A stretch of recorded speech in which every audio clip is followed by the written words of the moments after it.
உங்கள் வாழ்வில் உள்ள 3 வகையான மனிதர்கள். 1. இலை போன்ற மனிதர்கள். இவர்கள் உங்கள் வாழ்வில் ஒரு குறுகிய காலத்திற்கு மட்டுமே வருகிறார்கள். சூழல் சாதகமாக எளிதாக இருக்கும்போது இவர்கள் உடன் இருப்பார்கள். ஆனால் இவர்களை நீங்கள் முழுமையாக நம்பிச் சார்ந்திருக்க முடியாது. தங்களுக்கு தேவையானதை பெற்றுக்கொண்டு அந்த தருணத்தை அசைத்துவிட்டு சூழ்நிலைகள் மாறும்போது இவர்கள் அமைதியாக விலகிச் சென்று விடுவார்கள். 2. கிளை போன்ற மனிதர்கள். இவர்கள் தொடக்கத்தில் மிகவும் வலிமையானவர்களாக தோன்றுவார்கள். மற்றவர்களை விட நீண்ட காலம் உங்களுடைய வாழ்வில் நீடித்திருக்கவும் கூடும். இவர்கள் ஒரு குறிப்பிட்ட காலம் வரை உங்களுக்கு துணையாக இருப்பார்கள். ஆனால் வாழ்க்கை கடினமாகும் போதோ அல்லது நெருக்கடிகள் அதிகரிக்கும் போதோ இவர்கள் உங்களை விட்டு விலகத் தொடங்குவார்கள்.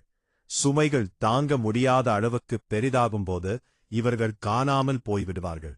3. வேர் போன்ற மனிதர்கள். இவர்களே உங்கள் வாழ்வில் மிக முக்கியமான மனிதர்கள் ஆவார். இவர்கள் மற்றவர்களின் கவனத்தை பெறுவதற்காக மட்டும் உங்களுக்கு உதவுவதில்லை. கடினமான காலங்களிலும் இவர்கள் உங்களுடனேயே உறுதியாக துணை நிற்கிறார்கள். இவர்கள் உங்களுக்கு துணையாக இருந்து உங்களை கவனித்துக்கொண்டு நீங்கள் எப்படி இருக்கிறீர்களோ அப்படியே உங்களை ஏற்றுக்கொள்கிறார்கள். காலம் எதுவாக இருந்தாலும் வேர் போன்ற மனிதர்கள் மட்டும் உங்களை விட்டு விலகாமல் நிலைத்திருப்பார்.